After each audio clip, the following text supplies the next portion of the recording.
want to log in on YouTube and then put it on silent just so it looks like we have viewers. I'd be doing that.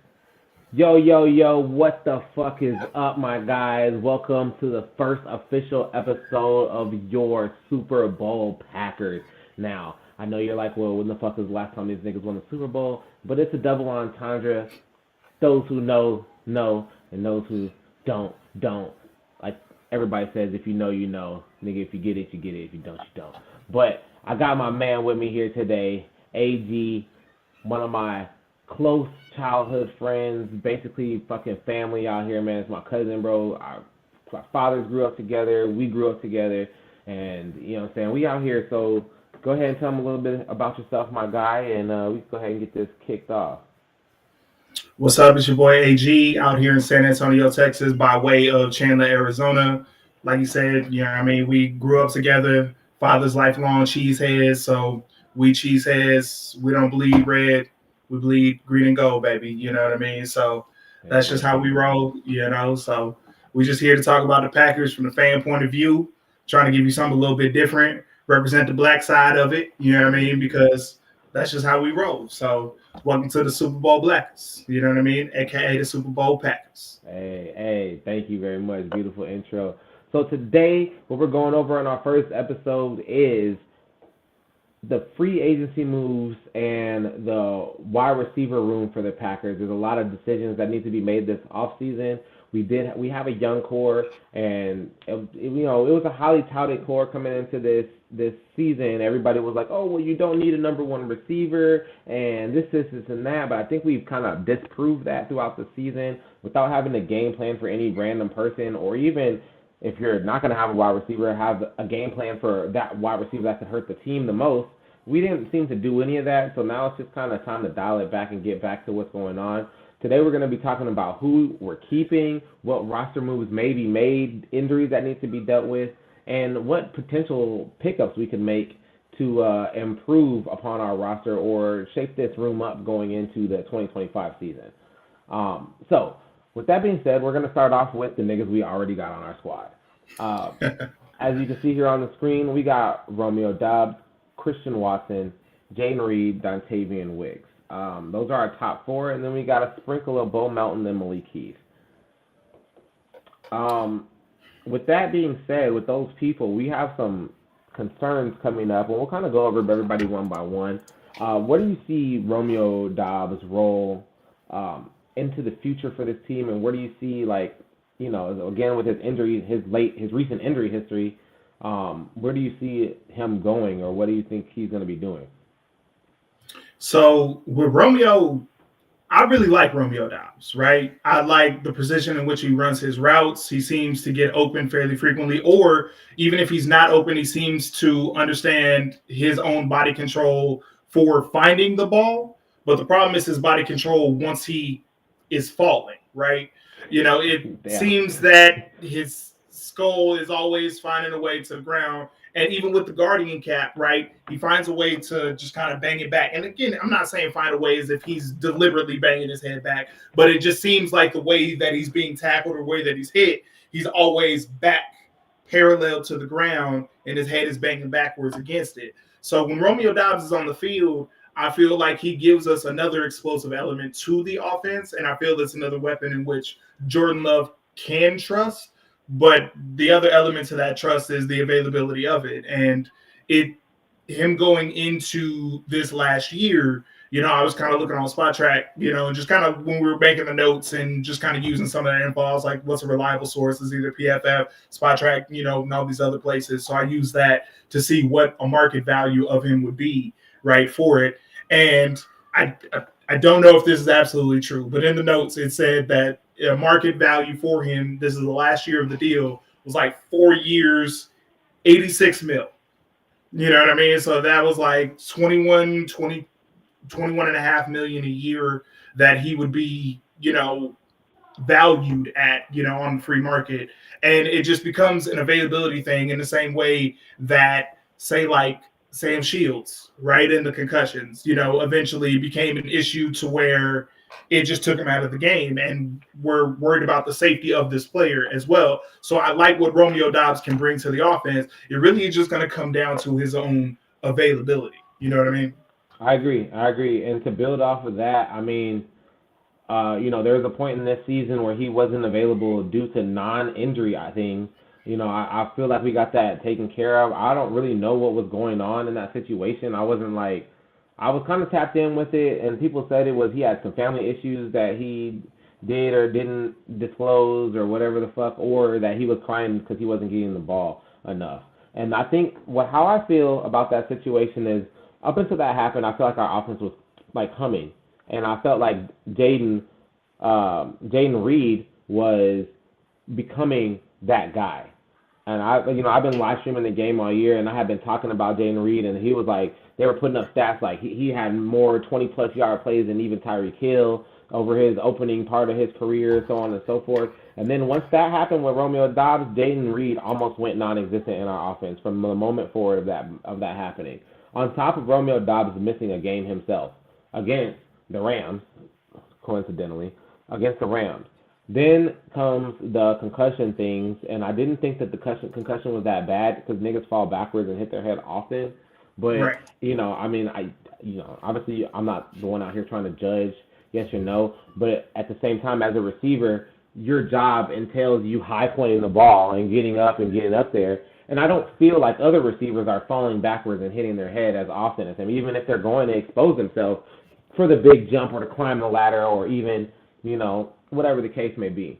I feel like Romeo Doubs is our most shorthand receiver on our team by far. If you're going to throw it to somebody and you're going to, the vice, he's going to put it in the vice, he's going to catch it. Is he explosive after the catch, up and down the field? He gets open. I don't know how much his yak is there, but to answer that question, we're putting a $21 million price tag on somebody who this year finished with 46 receptions, 601 yards, 4 tuds, and 8 receptions of 20 yards or more, with the longest reception being 39 yards. And I feel like that's a lot of money for under 1,000 yards. Right.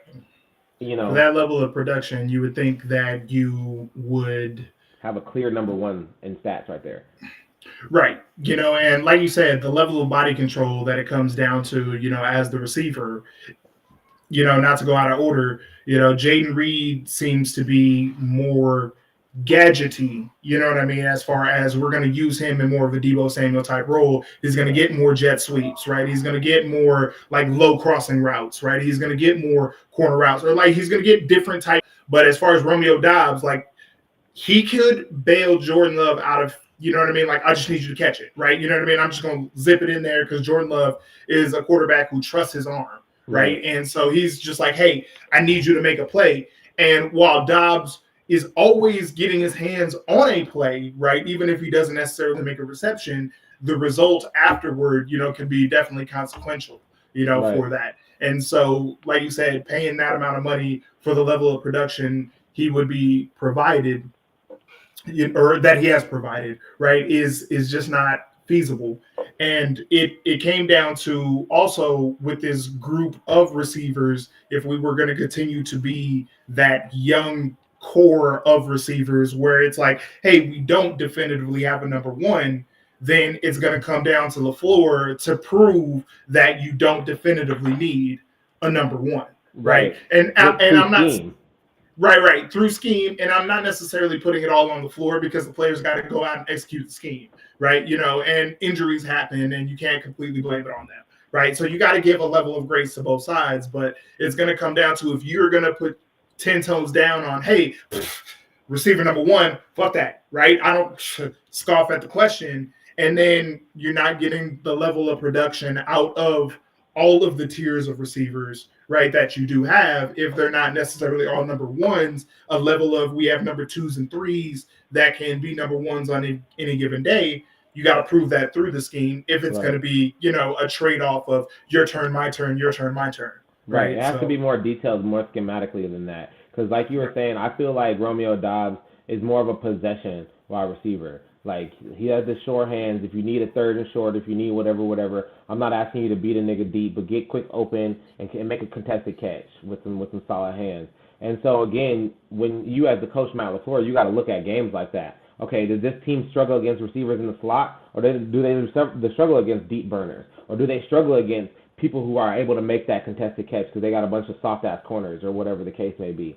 And then based on that, that's who you game plan for. Oh, this team is shitty against the nigga in the slot. Jaden Reed, today is your day. Bo Melton, today is your day. We're gonna hit you guys up and we're gonna use a bunch of other shit to distract. Oh, this team is shitty against covering against in the middle of the field against tight ends.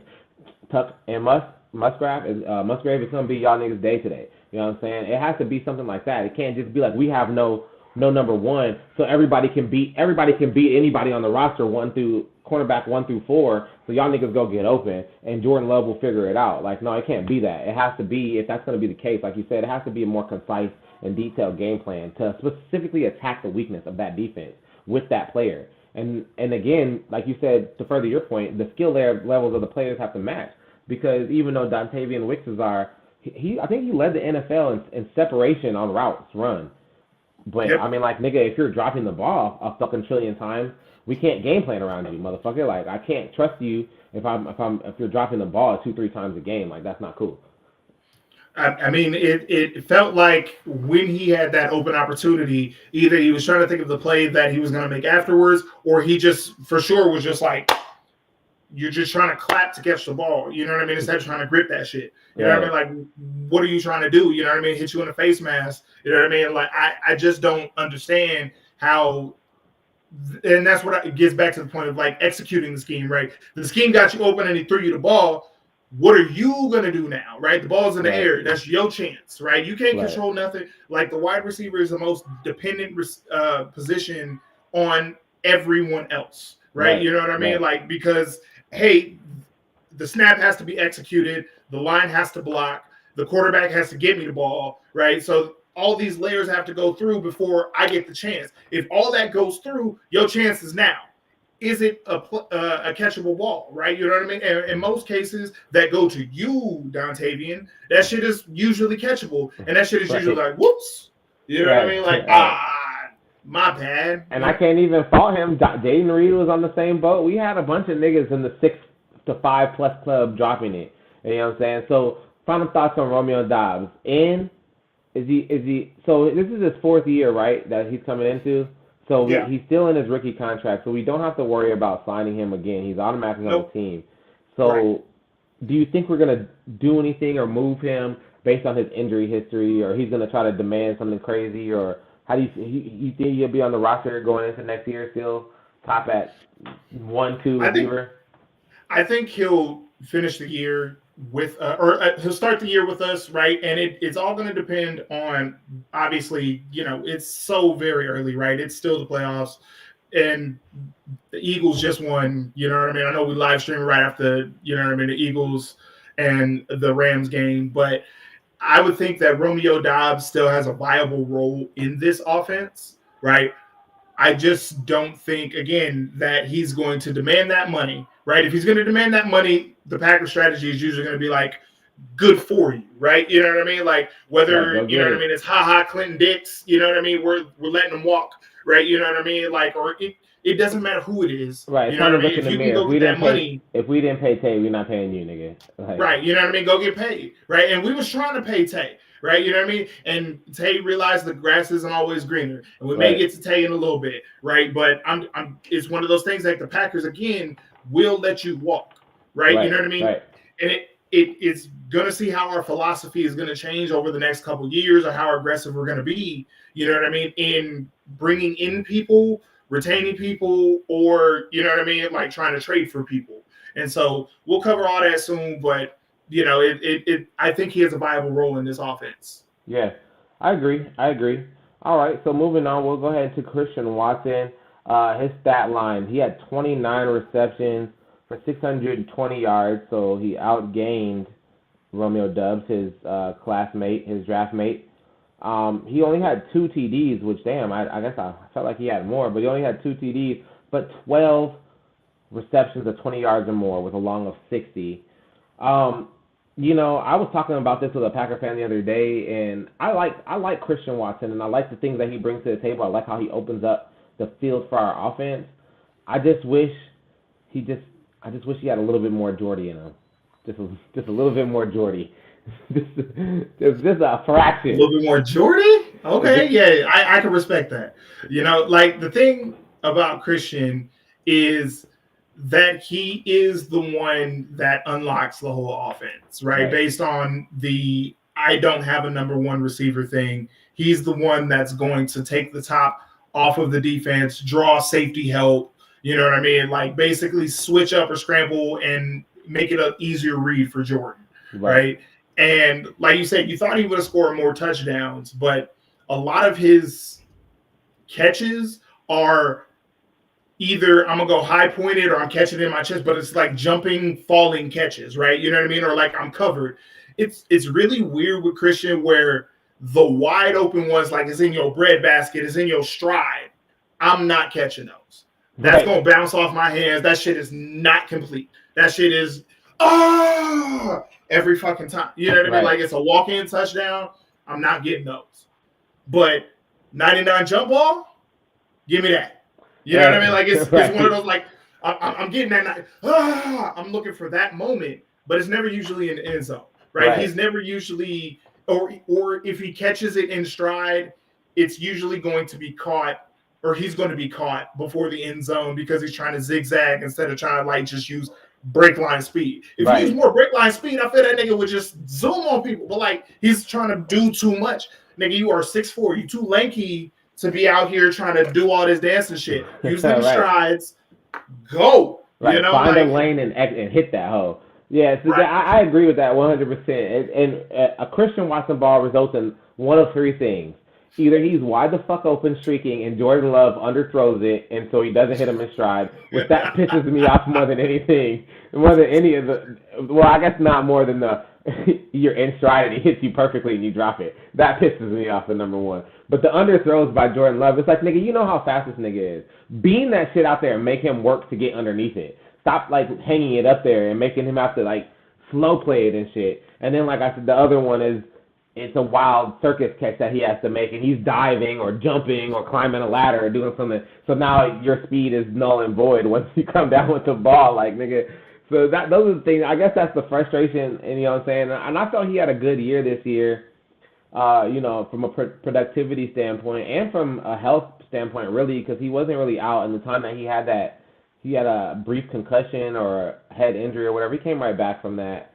So I wasn't really tripping on him, as we were in years past. He seemed to have figured out the hamstring issue, and the shit that happened at the end of the season was just really unfortunate. It wasn't his fault at all. It was actually bullshit. The play he got injured on, it was like a 50 or 60-yard reception, and he was sliding out of bounds, and some nigga came over the top and landed on him while his legs were open. He was sliding on his back, and he hurt his knee from that. And so then he was out for that, and then he came back and tore his ACL in the opposite knee because probably the compensation Overcompensation. Yeah. Right. So, again, unfortunate, but where do you feel like the front office is at with him? And I guess the question I should have asked of Romeo Doubs, I'm going to double it with Christian Watson here, is next year a prove-it year or not? Because they are going to be with us because they're kind of obligated by their rookie contract. But is next year a prove-it year, or do you think that both of these guys are up for a second contract? So I think that Doubs isn't a prove-it year, right? It's going to be a prove-it year for him because you had mentioned him wanting to be away from the team, right? Or, whatever that may have been, that miscommunication, we'll just call it, right? And then also the concussion thing. So I think he's in a proven year to stay healthy, be productive, be a part of the team.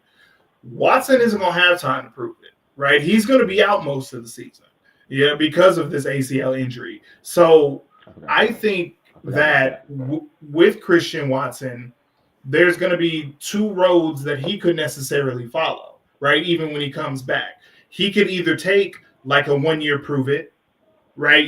With us, right? Post the injury, and it would be a very small deal, or incentive laden, like staying healthy, like playing X amount of games, X amount of yards, right, staying healthy. Yeah, right. Put that on you know what I mean? Like staying healthy is tough, right? Because it's the fucking NFL. Like shit. You know what I mean? Car crashes on every fucking play. Good luck.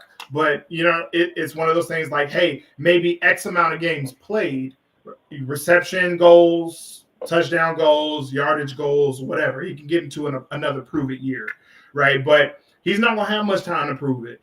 And it's going to be real tough for him to really do anything. And the second one, obviously, is they just let him go after next season. You know, like that's just Packers just be like, hey, man, there's nothing we can do. I'm sorry. You've had enough injuries, no fault of your own. Like, the body is the body. You know what I mean? Like, the kinetic chain is one of those things. You could have all the potential, and that body just betrays you. In the world, Brandon Roy, right? So, like, it you never know. Right. But I honestly think that Doubs is more in a prove-it year than Watson. Okay, yeah, that makes sense. All right. We're going to go ahead and move down to my favorite current receiver on the team. I'm about to get me a Jaden Reed jersey when we get fired up next season. Before you start, time out. Dog, we were watching the Packer game like 4 or 5 weeks ago, obviously, before we got eliminated. You know what I mean? My daughter is 7. You know what I mean? And she watches the Packer every 7, dog. You know what I mean? Like, sheesh, my son about to be 5. This shit is time. Stop. It ceases for no one. You know, like, so this shit is just moving. So we were just she casually watches the Packers. She comes in now, go Pack go. She goes to chant, throws it for me. I appreciate it. You know what I mean? Like, but she was like, she saw Jaden Reed and she was like, number 11 is my favorite player. You know what I mean? And I was like, that's the eye, right? The eye test. You know what baby. I mean? I was like, I see you. You know what I mean? All she saw was just one play, and she was like, he's my favorite player. Didn't know the name, didn't know nothing. I was like, that's Jaden Reed. She was like, Jaden, okay. I have a friend named Jaden, and she just ran off. Hell yeah, that nigga dog. So this is gonna be his 3rd year coming up. Let's see. This season he had 55 receptions, which is he led the team, which that's 2 years in a row. And if I'm not mistaken, last year he set the reception rookie record for the Packers. Is that correct? I think he did. I can check that while you're pulling that up. I can pull that up. You know what I mean? All right. I think he set the reception record for Packer rookies last year. He had 857 yards, which was more than the other 2 niggas I named by at least 230 yards. He had 6 tuds, which was what the last 2 niggas had combined, and 15 20-plus yard receptions, which is more than Christian Watson with a long of 70. This nigga's a dog. I don't even think we need to be on this too long. He needs to be the number 1 receiver, but the fact that he lacks the body size or whatever the case may be, I don't give a fuck. Scheme it up. Right. It's obvious when this nigga has the ball in his hand, he's a fucking star. Like, you don't have to watch football too much to see this nigga be a dog. And so that's why I said he was going to be more gadgety, right? You know what I mean? His profile says he's 5'11", 187. That really isn't your leading receiver, like not leading receiver in the sense of, receptions or how you're going to scheme him in the offense, right? But when you're thinking of like a profile of it, you know what I mean? Like when you think of a receiver, your receiver usually isn't 5'11", 185, 190, right? You know what I mean? So he's, like I said, he is our most gadgety player. And like you said, with the long and the production that he has, we don't have to spend much time on Jaden Reed. I have no issues with Jaden Reed. This man is still going to be under contract for 2 more seasons. And you were right. 64 receptions in 2023 set a franchise rookie record, right? Beating Sterling Sharp 55, right? So beat it by 9 receptions in that sense. So, yeah, I have Jaden Reed. Don't have to spend long on him, right? Jaden Reed needs support, right? Because again, as far as your number 1, right, and as far as his body type, a regular corner necessarily could hold Jaden Reed. The regular corner size is about his body size, right? You know what I mean? Right. Like, or body type, 6 foot, 190, 200, right? In that range is your typical corner. So, like, in the sense of who can match you, you could put somebody one-on-one on him versus Christian Watson, right, being 6'4", right? You'd be like, hey, man, those 99 jump balls, like, I can get those more contested. Now, getting more down low, that may be a problem for her, but I don't have to spend much time on Reed. I'm good with him. I'm throwing to a fucking basketball player. Yeah, I guess the only criticism I would have to say of Reed is he needs to clean up the drops because this nigga had like 5 or 6 drops this year, which it feels uncharacteristic. I don't think he had that many his rookie year, but he was a rookie. So this is year 3, so there's no excuse going into this next year. But like I said, he's clearly electric with the ball in his hand. Like, there's no question. When that nigga gets the ball in his hand, he can score from anywhere on the field. His speed, his change of direction, whatever the fuck you want to call it, whatever you want to dial it up as, he's that guy. So, yeah. we don't got to say nothing about him. He's going to be back for years to come, and I'm pretty sure as long as nothing crazy happens, he's going to get his second contract just based off the shit he's done so far. I'm going to tell you that right now. All right. So then after that, we got good old Dontavian Wicks. Wild card.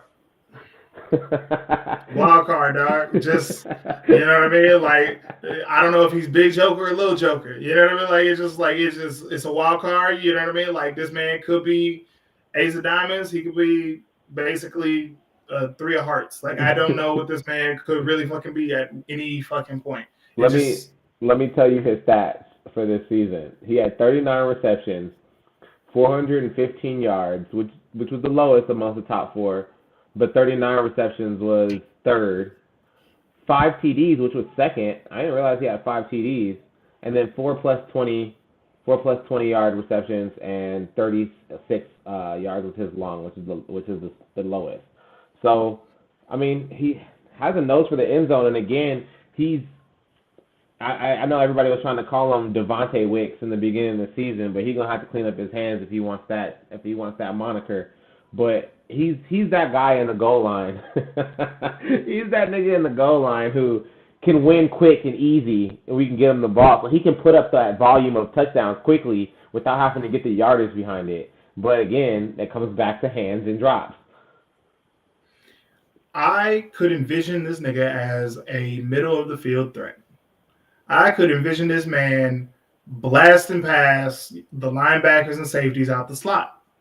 I could see them in a trips bunch, just tricking somebody off the line and separating and getting there. The problem is that man has cement hands and sometimes he has pillow hands at other times.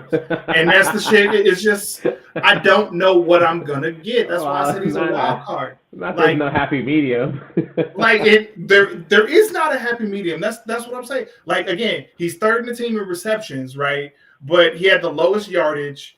You know what I mean? Like, looking at it, he had the lowest long. Like, he's not produced, like, after the catch, right? He had the lowest long. And, again, that's not everything, right? But the drops are an issue. If you're not going to be a dude that produces after the catch that much, you got to be a dude that secures the football. Right. You know? And so if you're not going to secure that, that's what I got right there. Exactly. Yeah, and I think that's where a lot of us are with him because he could be so productive in this offense. Because the thing is that everybody that we've named, nobody is the same type of receiver. Everybody has their own skill set. So we don't, in essence, need a number one because everybody can do one thing. But I guess when everybody can do one thing, it's like, well, just guard that one guy and don't let him do that one thing he's good at doing. And now let's see if he can get into his bag and do other things.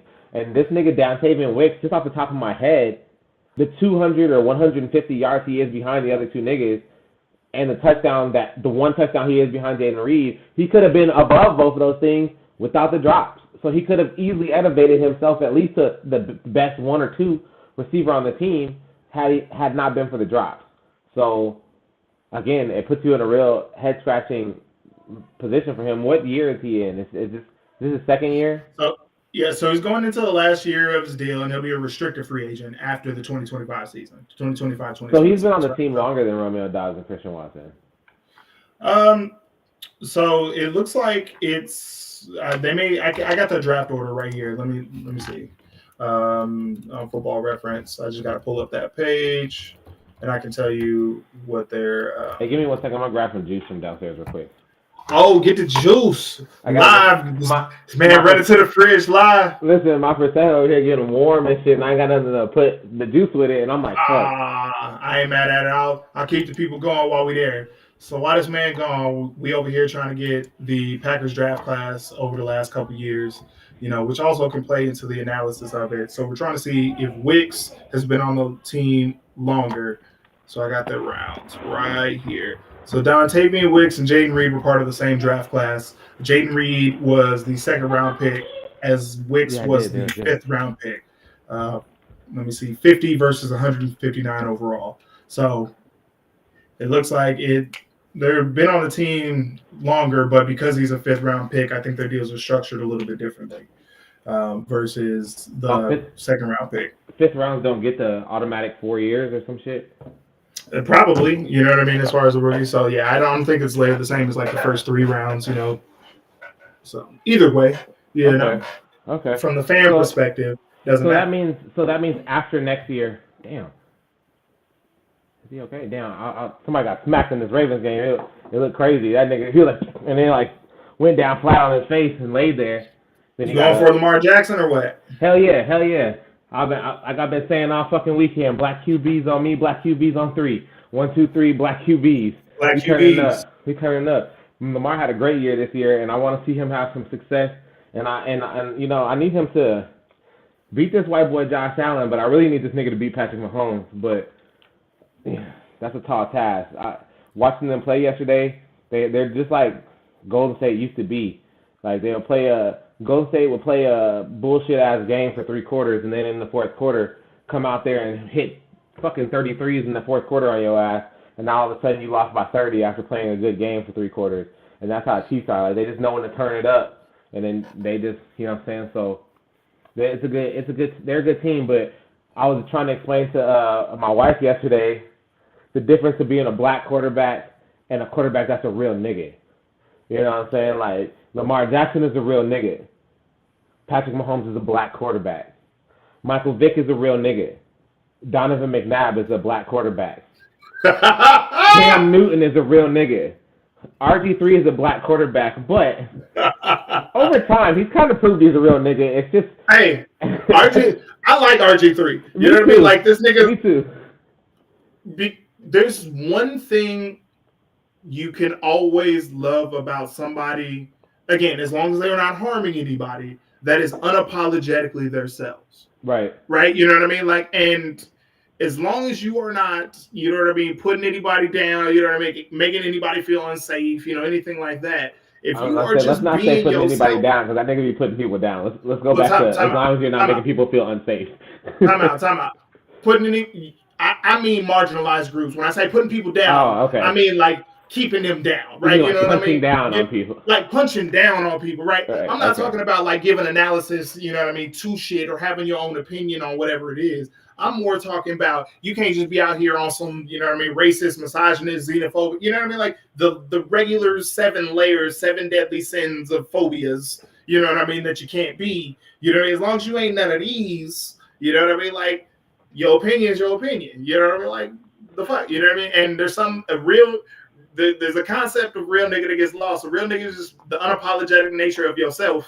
You know what I mean? Like, and right. You know what I mean? Just being 100% yourself and 100% with others. That's real nigga shit. You know what I mean? Like, you just, hey man, you know what I mean? Like 10 toes down, stand on business. That's real nigga shit. You know what I mean? And RG3 just be like, hey man, yeah, I got a white wife. You know what I mean? And whatever, I still be out here on my nigga shit sometimes. Right. Sometimes. You know what I mean? Like, sometimes, right. Listen, but like you said, you know what I mean? I was going to say at the beginning, we are in an era of quarter blacking that we have never seen. Right. You know what I mean? Right. Like, we got niggas all over the league. We got black quarterbacks all over the league. But you know what I mean? Right. When I say niggas. I was coming to that discussion too with Jordan Love. I'm like, Jordan Love is a black quarterback. I don't know if he's a real nigga or not because he never says anything. But now, I feel like he's more of he's in the same land of Colin Kaepernick kind of. Like, Colin Kaepernick, you wouldn't have said he was a real nigga quarterback before he started taking the knees and doing that shit. He just was a black quarterback. But then when he started showing his true colors, I'm like, okay, all right, this nigga a real nigga, he cool. I don't know. You know what I mean? Like, at the same time, he also got a black lady.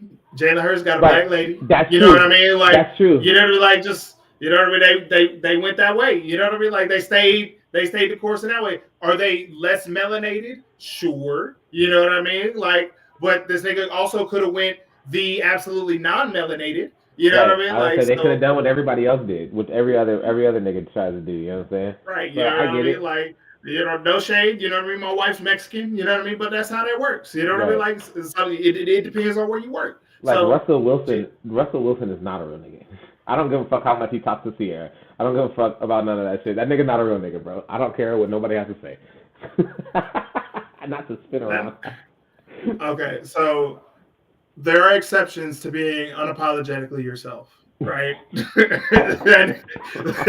There are exceptions to that shit. Let me backtrack because once you mention that threw my whole fucking thesis out the window. Because that nigga Russell Wilson is the corniest nigga alive, but that nigga back the baddest woman alive. I'm not gonna disparage her. I'm gonna disparage this nigga. You Right, know that's what what I I'm saying. I'm like, I don't care how much he talks to Sierra, bro. I don't give a fuck. He could be trying to knock her up every chance he gets. I get it, my boy. But you corny than a motherfucker. Like, right. I just, you know what I'm saying. I respect Russ. Let me not get this misconstrued. Just because I say he's not a real nigga does not mean I don't respect him. I respect Russ. Everything he stands for, everything he brings to the game, his knowledge, X, Y, Z, even him pulling Sierra and doing all that shit. Would I want to hang out with Russ in my real life? No. No, I don't want to hang out with motherfucking Russ. Although to be fair, there are very few NFL quarterbacks I want to kick it with in real life. Although, you know who sounds like a fucking party is fucking Baker Mayfield. I was about to say Bake. Fucking Bake Show. I want to kick it with Bake Show. He died, you know what I mean? If we're going away from quarter blacking, you know what I mean? Bake Show would be high at the non-melanated list. I'd be like, you know what, Bake Show, what's up? You know what I mean? Like, hell yeah. Yeah, hell yeah, for sure. I was gonna say Bake. He's like diet Johnny Manziel. Like, you're gonna have a good time, but not cooking the Airbnb good time. You're not gonna lose your NFL contract good time. that nigga's a safe Johnny Manziel. I'm fucking weak. You know what I mean? Like, just if Johnny Manziel didn't let it all go to his head, you know what I mean? Like, just have you ever watched the 30 for 30 on Johnny Manziel? Yeah. Yeah, I was like, Johnny Manziel, you piece of shit. You got to the league not trying hard, and all you had to do was try hard when you got to the league. And I understand. You go to the Browns, and it's like, why the fuck am I alive? But at the same time, you had the physical talent, and he could have been great. And, like, I don't know. He just kind of gave up on himself because he had to try hard, and I didn't respect that. The Browns are a shitty organization. They're the Siberia of football. That's like a punishment, getting sent there. By all standards, you go there to die. Niggas right? Niggas get mad at you and be like, go stand in Cleveland. Joe Thomas spent his whole NFL career being a loser on that team, even though he is a winner in his profession, right? It is a very fucking fucked up thing, right? These niggas let Bake Show go, which is terrible after he ended your drought, right? Awful. So if we're going back to Johnny Manziel, you get a level of grace by being on that ass of a franchise, right? They are doo-doo brown because they're doo-doo brown. You know, they are a shitty organization. So if you just look like you're putting in effort at a shitty organization, the shitty organization doesn't know what they're doing. So you might shit your way into millions of dollars. The second contract, and that's all you got to do is get to the second contract. And you've made money as a quarterback. If you can get to that second contract and prove you played 3 to 4 solid years of football and get to that second contract, you are in the money. We in the money. That's all you gotta do. All you gotta do is not get kicked out of your Airbnbs. All you gotta do is not slap people in their ears and make them go deaf. And you can make it. You can be a quarterback in Cleveland with big bucks. And the thing is that Cleveland doesn't want to have a good quarterback, bro. It's obvious what they want now. They don't want to have a good quarterback, or they would have kept Jameis Winston because that was the best they're going to do. They could have kept Bake because that was the best they were going to do. Why'd they go pick up Deshaun Watson? This nigga hadn't played football in 1,000 years. To pick up this unproven person for Bake. Like, nigga, what the fuck? This nigga, the last time that we saw Deshaun Watson, he was trash. And all the times after that, since his little allegation shit, he's just been trash. And I don't even know why you would do that. Let's rephrase. Not little allegation shit. No. That's the nasty man. That is a nasty ass nigga. I was gonna say that nigga was P Diddy, bro. He was in the P. There are plenty of niggas in the NFL that be fucking. Plenty of niggas who have babies. Tyreek Hill got like 8 fucking kids by 5 women or some shit. I don't know the numbers. That nigga's not good at math. You know what I mean? But like, all I'm saying is there are plenty of people who don't get sued for fucking. Right. This nigga was luring people to do nasty shit. That nigga is nasty. Let that nigga go to die somewhere. Goodbye, Deshaun. Back to the Packers. You know what I mean? Because fuck that nigga. Right, yeah, right. We got way sidetracked. That was a mean segue. Black quarterback. Right. We segued real far, real Speaking of far. quarterbacks, the worst of us. If we represented the best with like Lamar and them, there's also the worst. I get it. You know what I mean? Fuck that nigga. You know what I mean? He can go to die. Anyways, Bo Melton. Right, Bo Melton. Back to our regularly scheduled program. Bo Melton. Bo Melton. What year is he in his We ain't got to contract? Do you spend much know? time here. Yeah, it's his last year of his deal. I don't want to say, or he's on an exclusive. No, he's an exclusive rights free agent. Basically, is what he is. Let me So tell he's a you. free agent. We can keep him or let him go. Like it's. I don't think he's gonna hang around, man. He had 8 catches for 91 yards. He had no tutties. He had 4 receptions over 20 yards, which is okay, I guess. And his long was 36, which tied for with Malik Heath and Dontavian Wicks for their long, and for their amount of plays they got over 20 yards. They all had 4 over 20, and 36 was their long. All three of those niggas. They're all in the same class to me, really. I mean, we were talking about Dontavian like he's such elevated, but Malik is a better catcher than Dontavian Wicks. Dontavian Wicks is a better route runner than Bo Melton and Malik Heath, and Bo Melton is faster than the other two. So they're all interchangeable down there. So whoever we can keep at the cheapest, and right now Dontavian Wicks is giving the most production. I'd like to see a little bit more of a Malik Heath. I thought we were going to see some more of him maybe a year ago or last year or this year or whatever the fuck. But I feel like when he gets in the game, he does good. He just is the last eligible nigga on the roster as receiver, so he only gets in.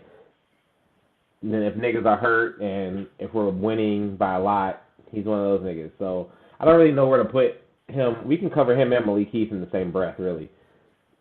So Malik Heath's the only one that's really under contract, right? So he's in the last year. So he's definitively here. So you can really let Bo go because I think that roster spot can be beneficial to somebody else, like at this point, because for that level of production and how low it is, like it's no offense to Bo. It's just that again, if we're trying to veer away from that, we don't need a number one receiver thing.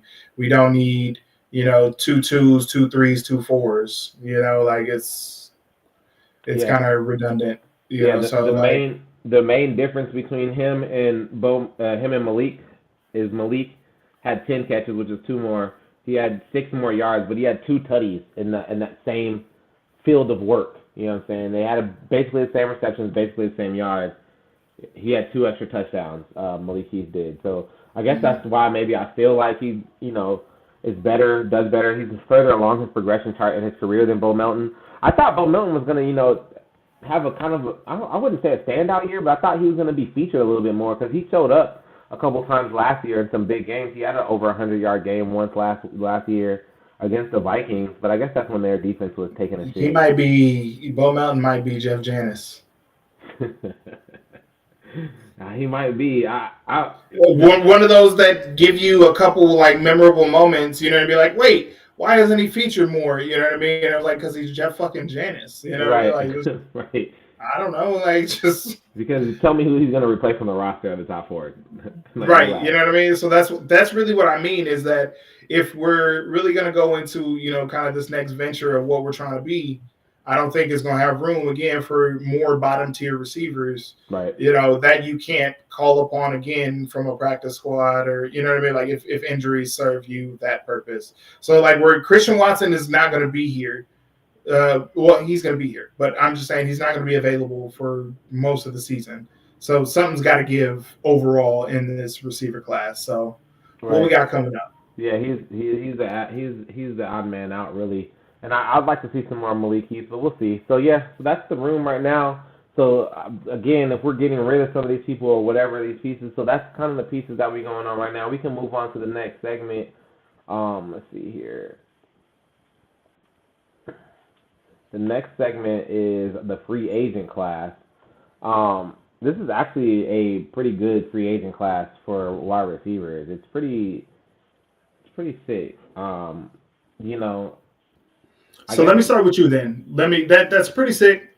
We can go over stats and stuff in just a minute, right? You know what I mean? Of the ones to pick. But if you had to pick 2 that you are eyeing on the definitive, like the free agents, you know what I mean? Like 2, if you had to be like, you know what? Let's bring them in for any purpose. What would those 2 be?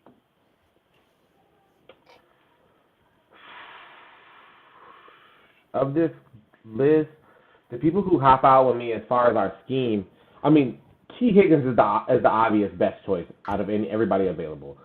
So I would say T. Higgins. And then as far as our scheme, who we need, and this is in the event that we have the top four that we had that was on the last stream. We have the top four, which is Romeo, Christian, Jaden, and then Dontavian Wicks is the odd man. I would say Keenan Allen, because Keenan Allen is the veteran version and actual catching version of Dontavian Wicks. He's an expert route runner. He's the crispest route runner, I believe, on the list. The only thing with him is that I don't know what he has in his tank because he just played with the Bears, so I couldn't really make a good assessment. And before that, he was doing his thing, I guess, with the Chargers. But I just don't know how much he has in the tank. Chris Godwin would be my next person. He'd be my 2B, and I mean, like 2A and 2B is Keenan Allen and Chris Godwin. Chris Godwin is like built exactly like Jaden Reed. So it's like, do we need two little receivers? I don't think so. That's not like what we need. Amari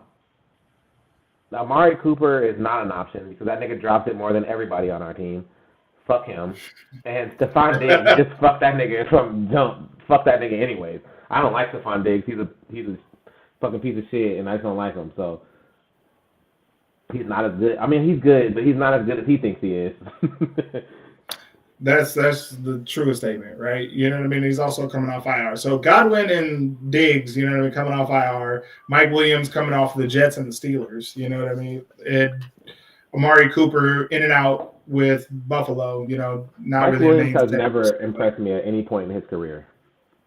Not at one point. He's the biggest boomer bust. Helped me in fantasy a couple times, but like, hey man, that's really about it. Before he got hurt, before I had to drop that nigga in like week 6. I feel like he's always had the opportunity to be in a good receiver room with other good wide receivers, and then he doesn't. I'm not asking him to stand out in the room of other good wide receivers, but I'm asking him to like do what the fuck you need to do because you're in a room with other good wide receivers, so you should be freed up to do more shit if you're this guy who's a number 2, you know, because he's obviously just a number 2, you know. I'm not impressed. I don't like Mike Williams. He doesn't impress me at all. So to be honest, I asked you that question because I only see one name that I would want, and it is the top name, right? You know what I mean? Like based on the party's age, the party's height and weight, based on their build that we already have on our team and what their actual selection or what they're built to do, we have younger versions of most of these dudes on the team. Right. Outside of a bigger threat of a receiver, which is Christian Watson, or he was supposed to be, but again, he can't stay healthy, right? And so, like, and again, no fault of his own, blah, blah, blah. So there's only one name that I would want, but there are also other needs that we have that I'm like, all right, do we need to spend $25 million on a receiver, right? You know what I mean? Like, is that going to be the best definition of our resources for the next 4 years for T. Higgins? Right. You know what I mean? I'm like, he is the builder, 6'4", you know what I mean? That man almost had 1,000 yards, you know what I mean? 911 yards, and 10 touchdowns, 12 20-yard receiving, 12 20-yard receptions. So you know, long 42, but like, again, like you have somebody who the defenses would have to actually spy account for. Right. So, but at the same time, it's one of those things like, all right, how's that really going to go? What happened? Right. You'll have to school me here a little bit because I haven't really watched the Bengals play like that, so I don't know T. Higgins' game style. I know his body type. I know he's obviously not Jamar Chase, but what's his play style like? Is he a big body receiver, like possession type? Is he a burner? Is he like what kind of receiver is he? So with T, the way I see him is he's kind of like a jack of all trades, master of none. Right, but at the same time, because of his build, it accounts for or makes up certain things. You know what I mean? Now he's playing in an offense that has Jamar Chase, so nigga, everybody's gonna be focused on him wherever he is on the field. Right. But even with that, to a lesser extent with Christian Watson if he's with us. You know, just to put it, yeah. So with that, he's not always like high point, catch point, right? But he is a very good-handed receiver, and his body, he's able to shield away from defenders, right? He's good at that aspect, right? So even in an offense where Jamar Chase put up almost 1,800 yards, he still put up 911, right? Had 73 receptions, on his own. So like he had hella targets. It was in a very pass heavy offense because it's really Joe Burrow bust. But Right.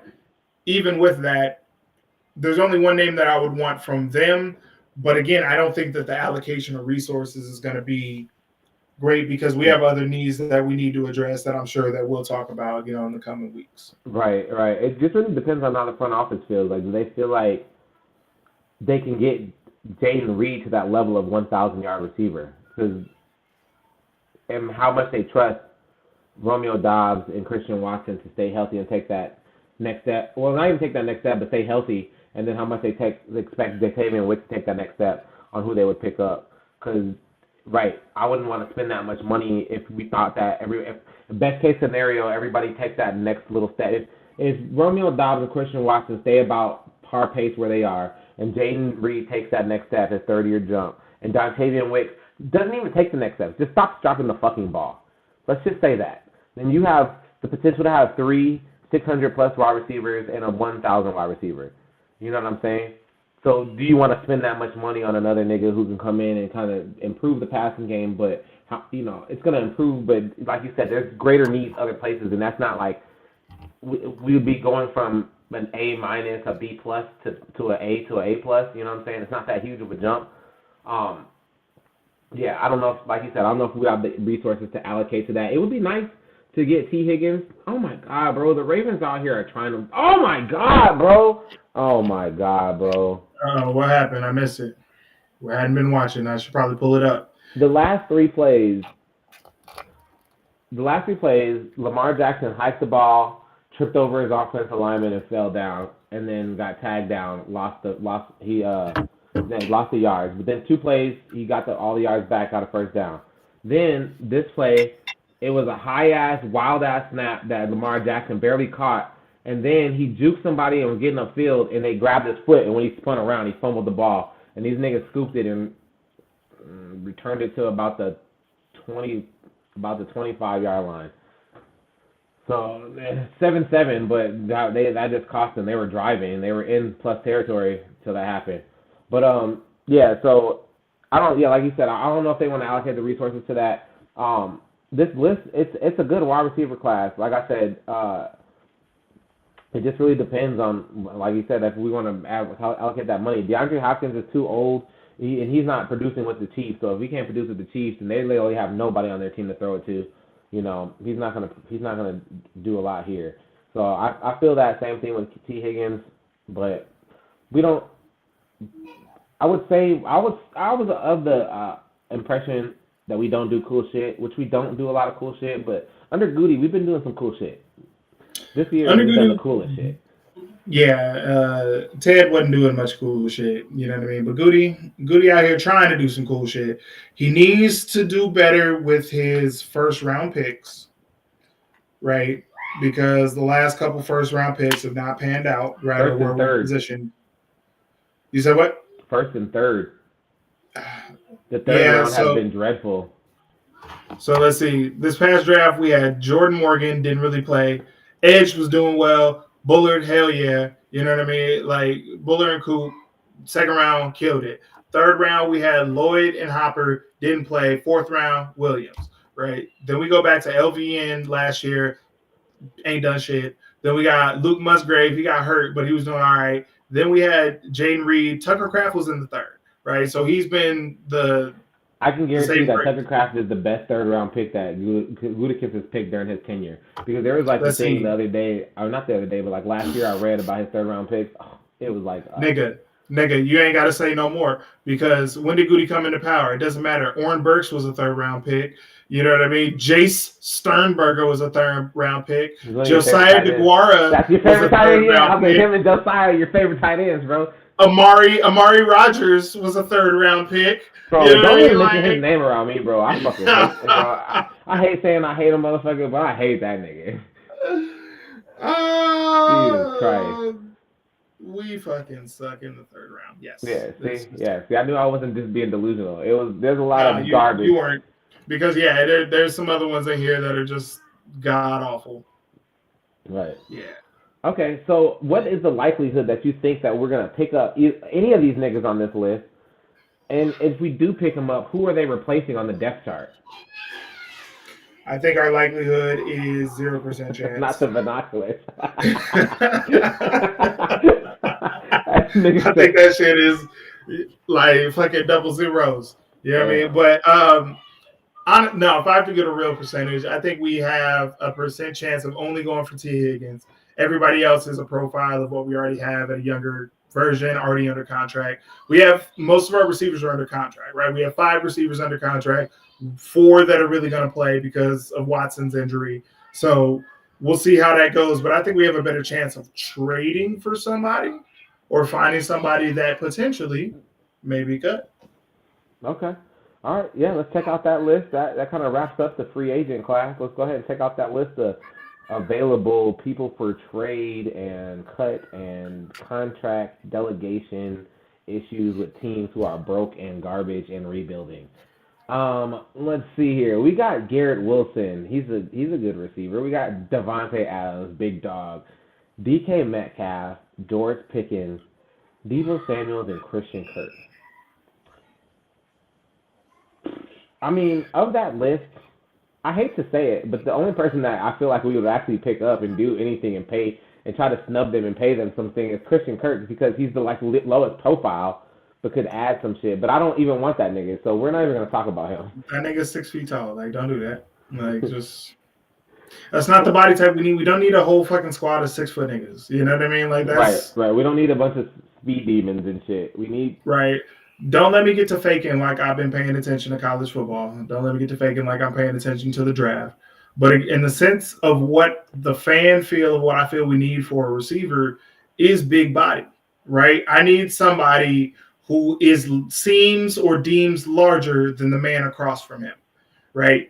The people that are smaller, I mean, that's all cool with the gadgets and stuff, you know what I mean? But again, I feel like we need somebody either there's two names, DK, which I've always been high on DK, but again, he got it fledgling Russell Wilson, right? You know what I mean? He was proven not to be that great in the last couple of years, who we talked about, right? Or he's had Geno Smith, who's had a resurgence. Good for you, Geno, right? But it's Geno Smith, right? And he's been feeding Smith and Jigba more than anybody else. right. So I feel like that's more of his target. And DK seems like he is going to get frustrated with that approach. They got a defensive coach, right? Oh, he already is frustrated. That nigga be pouting every game almost. I just don't feel like he's included in the offense as much as he'd like to be, right?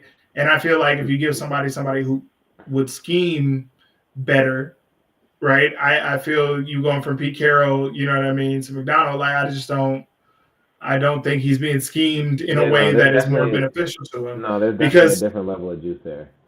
Because the man still, you know what I mean, like in this, even though he only had 66 receptions, just under 1,000 yards, he only had 5 touchdowns, but he had 20-yard receptions, right? He's you know what I mean? Athlete. I mean, he's a physical freak, bro.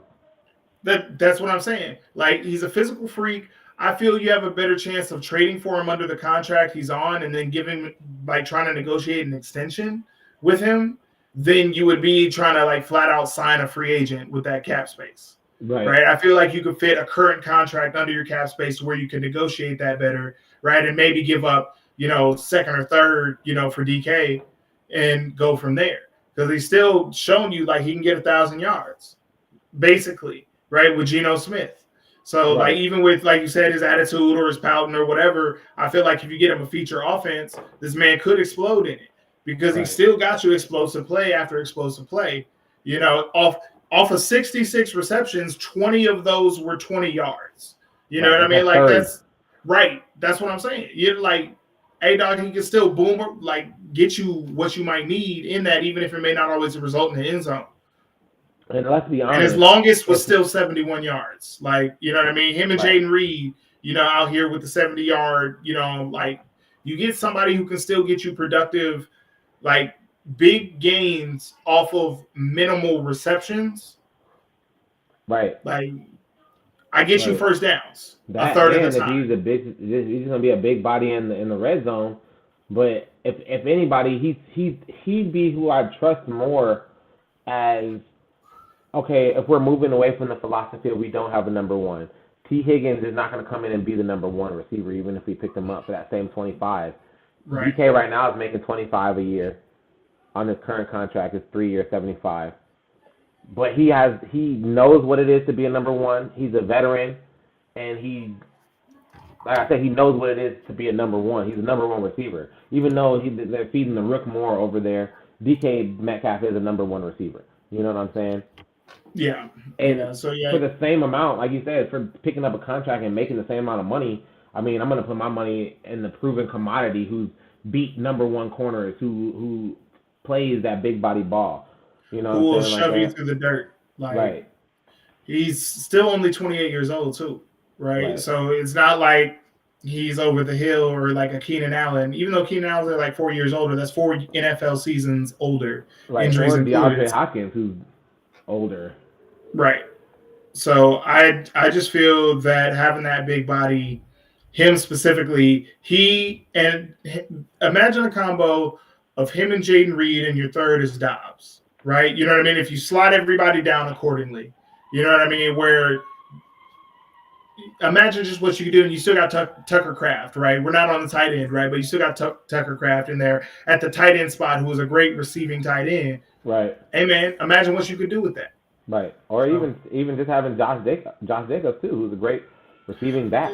There's a lot of people who now, who now are dangerous with the ball in their hand. Can go, and even if Romeo Doubs is not in the game and Christian Watson is, that's a crazy amount of people who can house it on your ass if they touch the ball.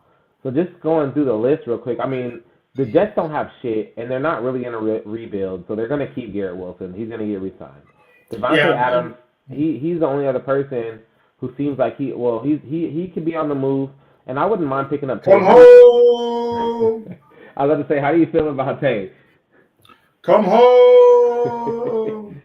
Shouldn't have left in the first place, nigga, but come home! Right.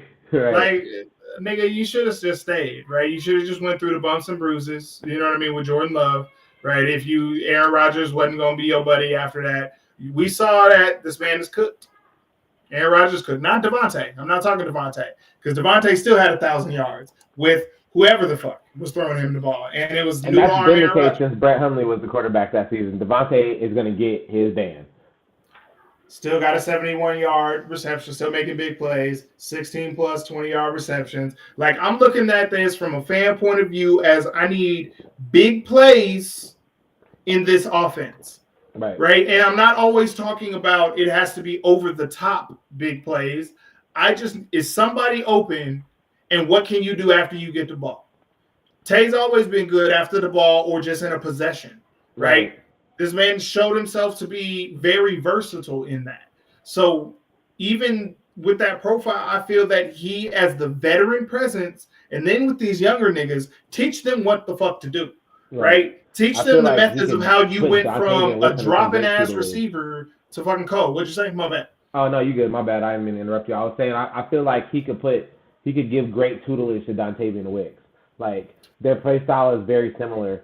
Even how Dontavian Wicks runs after the catch, it's very similar. And like you said, if he can get in his ear a little bit about the drops. Oh, good throw, Lamar. What a dot. If he could get in his ear a little bit about the drops and just kind of, draw the parallel. Like, yeah, I had that same season too. I was there too.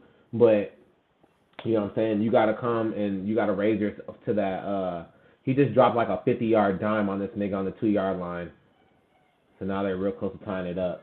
You gotta, he can come in and be that veteran. And, again, he's familiar with the culture. We will open him with open arms. He's familiar with the playbook already, so it'll be no, ramping up period type shit. And then, you know what I'm saying, I don't know, it would just be a good move, you know what I'm saying? And then he's got to go around the league and see 2 other loser-ass cultures. So if he sniffs anything that's going on with these young niggas that resembles that, I'm sure he'll be quick to nip it in the butt and quick to, put them in a better mind space, a better position for, this is what the fuck they was doing over there. Y'all don't want to be like them, do you? Oh, okay. Let's act right. You know what I'm saying? And I feel like I feel like Josh might make that call. I feel like he might make that call. Well, these niggas are out here fighting, falling on top of referees, about to get their yards taken away. Oh, hell no. That was the Bills player's fault. He made it look like he got pushed, but he grabbed him and then fell backwards with him. It's crazy work. Bitch niggas. Nasty. Oh, hell no. Anyways, so I feel like that would be a great, and like you said, I mean, of everybody on this list, the surest hand, of everybody on this list, the best route runner. The only person that's better than him in any aspect is DK Metcalf, and that's just off of physical freak ability. But overall, in career life of a receiver, I would not put DK Metcalf over Devontae in any speak of the frame. How old is Devontae? Devontae is 32. He is at that age. But like you said, the cliff comes for all except Tom Brady. Right. But he is at that age, but like you said, he's been consistently at the one band mark and shit. Oh, shit, did I get picked? So, it is what it is. George Pickens is not going nowhere. He is the Steelers' offense. If he leaves, they're not going to score any touchdowns. I'm going to tell you that right now. And also, that nigga is wild. He doesn't fit the personality type of a Packer. And unfortunately, neither does DK Metcalf.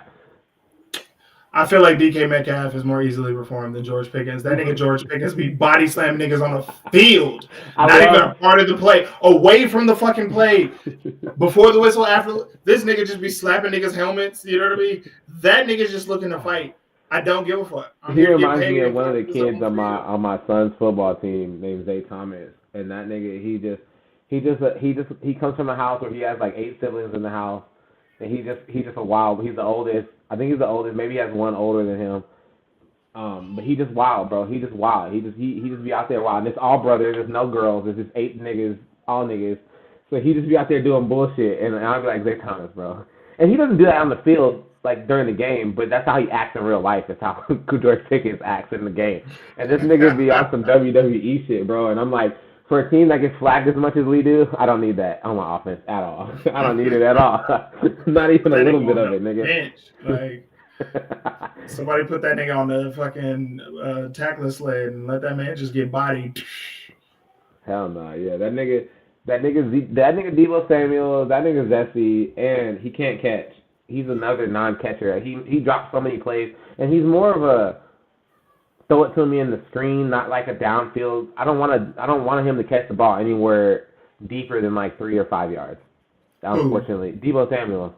Oh yeah, no. It was a couple of years ago when Deebo Samuels and DK Metcalf were both like disgruntled with their team. It was like 2 or 3 years ago, maybe like the last Aaron Rodgers, Devontae Adams year. And I wanted one of those two. I was like, oh, that would be nice on our offense, and they would have fit at that time. Deebo Samuels would have fit at that time. Draft that nigga. I wanted us to draft DK Metcalf, but what do I know? Who did we draft instead of DK Metcalf? Because I know it was something disappointing. Let's see. Let me see. DK Metcalf. When was he drafted? He was the 64th overall pick. So we picked in the 2019 draft. Okay, so in the 2019 draft, we took. He was 64th overall. So we took Rashawn Gary, Darnell Savage, and Elton Jenkins.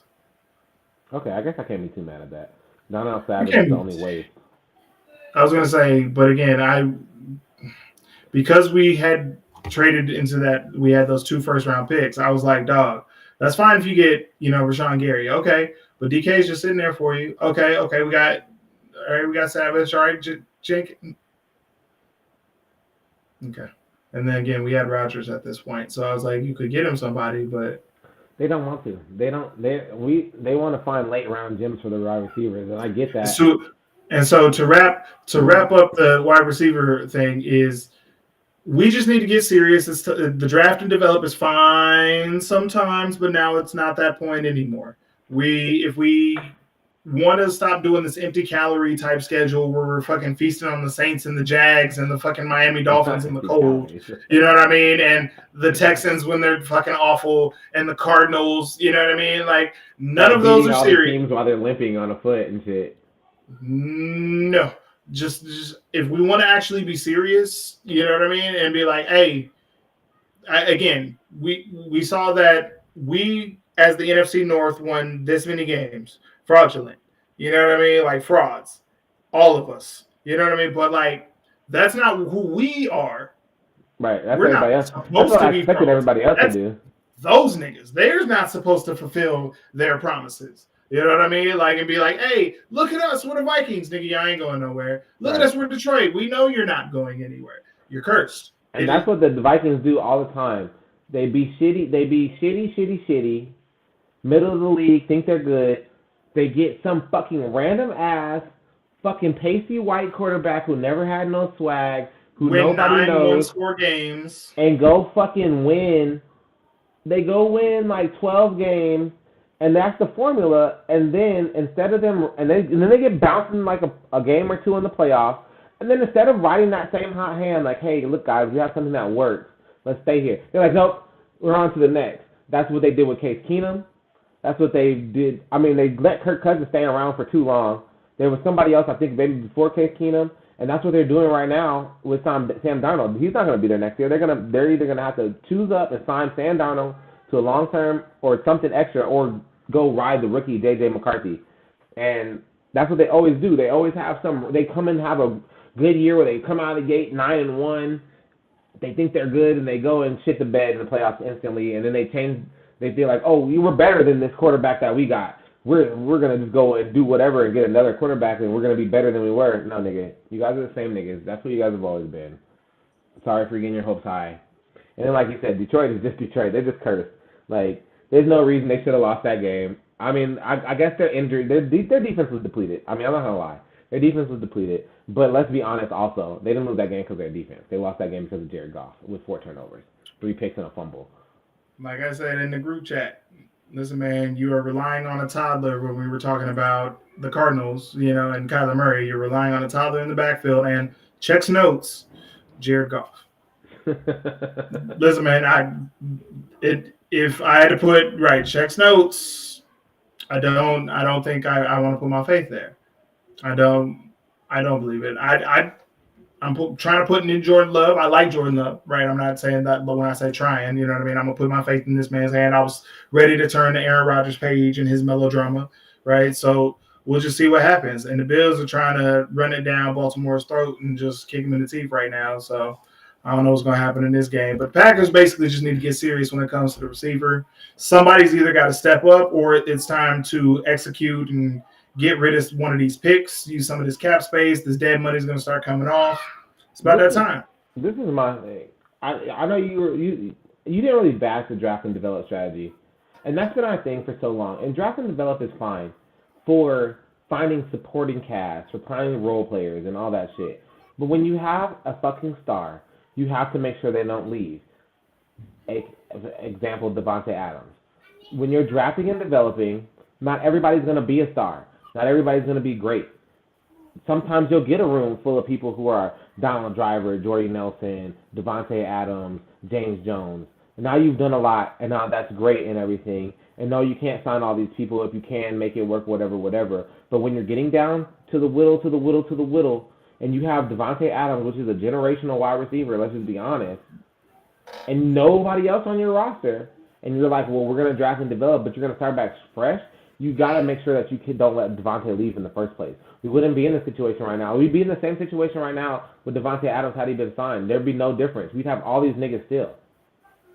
There'd be no problem. And we'd have Devontae Adams plus this whole great room of wide receivers. We maybe not have like Bull Melton or Malik Keith, some niggas who are at the bottom who didn't make the squad because we can't keep fucking 8, 9, 10 receivers on the regular roster. But we wouldn't be in this position right now if you stop signing your stars.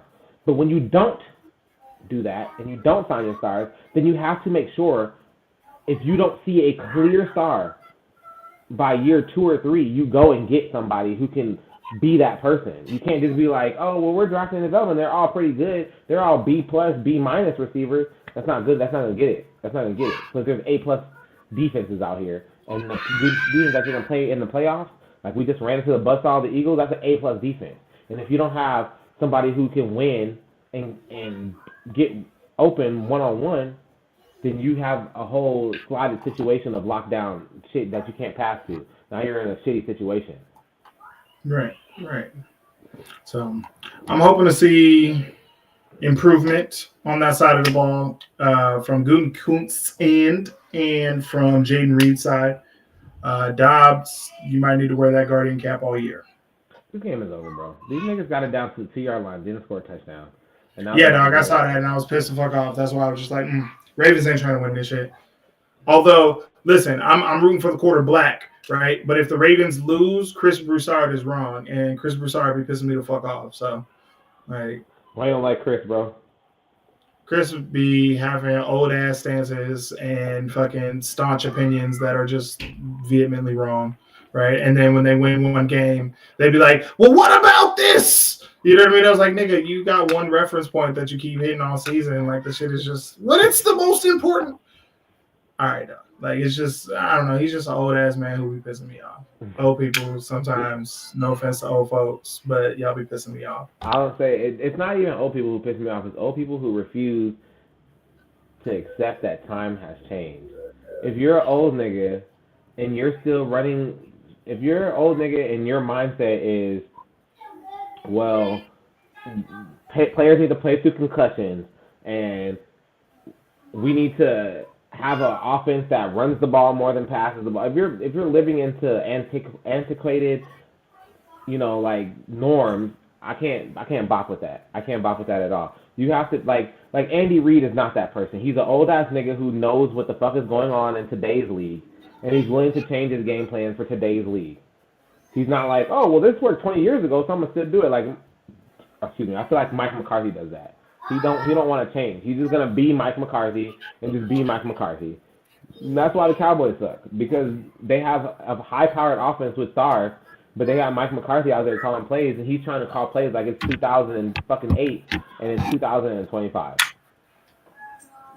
Yeah, so I agree with you. With old folks, computers have been around for 30 years in a mainstream aspect, and you still don't know how to use them. I don't know what to tell you, right? You know what I mean? Like, it's one of those things, right? Like, all I'm talking about is, like, what you said. If you can't figure out that time has changed, but this shit has been around most of your life, I don't understand, right? You know what I mean? Like, it's just, like, I don't understand iPhones. Nigga, they've been around for a decade. Like, it's, at this point, it's a mainstay. You know, like, if you don't understand mainstays of society, I can't, like, then I feel like you're not trying. That's like, right. That's all it is. It's like, if you don't want to exude the effort and you be like, young people these days are lazy, but you don't want to learn this fucking application. You know what I mean? Like, you want to call customer service and just have them do everything for you because you're fucking, you know what I mean? Like, you'd be like, can you do this for me? Like, you just want somebody, you want to basically delegate the work to someone else which you can do. You know what I mean? Like, just do it. And it's like dummy easy. Like, you're literally looking at a picture and touching it. It has never been as easy as it is now. There's nothing that you can tell me about a 90s phone when it upgraded from a rotary phone. That was easy. I mean, it was easier than the rotary phone only because you didn't have to wait. But the actual functioning of the shit was the same easiness. You know what I'm saying? There's no upgrade change, but you're not doing anything. Yes, it has the capacity to do things, but that doesn't mean that it's hard. Just press the button, follow through. That's it. Just follow through with the times, bro. And that's why niggas be getting lost, and that's why motherfuckers be getting fired, bro. Like, motherfuckers be mad, but you gotta get fired when you act like that, bro. Like, it just is what it is. Evolve evolve with the day. That's all it is. But that's it. That's really all we got right now for the wide receiver room. So hopefully we make some of those moves, any of those moves. So I guess final thought would be, let's go get Devontae Adams or DK Metcalf. And we're probably not going to get T. Higgins, but that would be great if we did. But those are really the only three people that I even care for this entire list. I say go Tay first, because I think that with him being cut, their money, on their dead money, he may not be looking for as much incentive. So that's going to be the first move, so we can save some cap space and keep working on this Jeff Hafley defense. I'm excited to get to that soon. Yeah, that was actually a bright point that I didn't foresee coming, but it was actually a great point. I can't wait to touch on some of the rooms in there, because the linebacker room is going to have a shakeup, and the cornerback room is definitely going to have a shakeup. But we will get to that in the days coming. maybe at some point I'll post like a schedule of what we're gonna do, but usually we kind of pick throughout the week. Do you know what we're gonna do next? What do you want to do next? I think we should because listen, I'm not going to be a person that's going to pretend I'm an expert on offensive line play. You know what I mean, and their schemes and their blocks and you know what I mean, shit like that. I say because running back is one of those things that, hey man, we just got Josh. We good on Josh, right? You know what I mean? Like we'll get him some support. Not worried about that. You know what I mean? We got Jordan Love. Good on that. I say we flip sides, go to defense, and let's go to the defensive line and see what we do about this goddamn pass rush that ain't fucking getting to nobody. Yeah, yeah, I was gonna say, we don't gotta really. I mean, we're gonna touch on the running back room, but yeah, pass rush. That's probably the next most exciting thing. Running back room, like you said, we have Josh Jacobs. How is it? It better be on the offense. We got Josh Jacobs, and actually, I'm really excited about the rookie. He was in the 2 times he ran the ball last year. He looks really electric. You know what I'm saying? In both of those plays, he got some great yards out of some shit that looked like nothing. So, you know what I'm saying? He looks pretty good. And even our backups, besides us releasing A.J. Dillon, which I'm sure is coming, I don't really think there's going to be a lot of shake-up there. So, yeah, we can do edge rushers. Well, we're going to do the whole linebacker room, I guess, at that point. Yeah. So yeah, we can still touch on them. We can do little pieces. You know what I mean, here and there. But I'm more excited to get to that defensive rush and see what we can do there. Oh, wow. Hell yeah! All right, well, shit, man. Any final thoughts? Because I'm about to sign it off. Nah, man, we all good. Thanks for joining us here on the Super Bowl Packers. About to go pack the Super Bowl. You know what I'm saying? Yeah, about to go light that Super Bowl up. Man, let me talk to y'all, man. Y'all come and tune in with us next week. We're going to go live again for the next breakdown. We're going to do edge rushers next week. So just go ahead and tap in. I'll go ahead and post the thing so you guys can see the upcoming. It'll be loading. Like you'll see the little banner that has the time and when we're going to do it. So tap in with us. We'll probably catch a little bit of some playoff games, talk some more football. Until then, load that Super Bowl.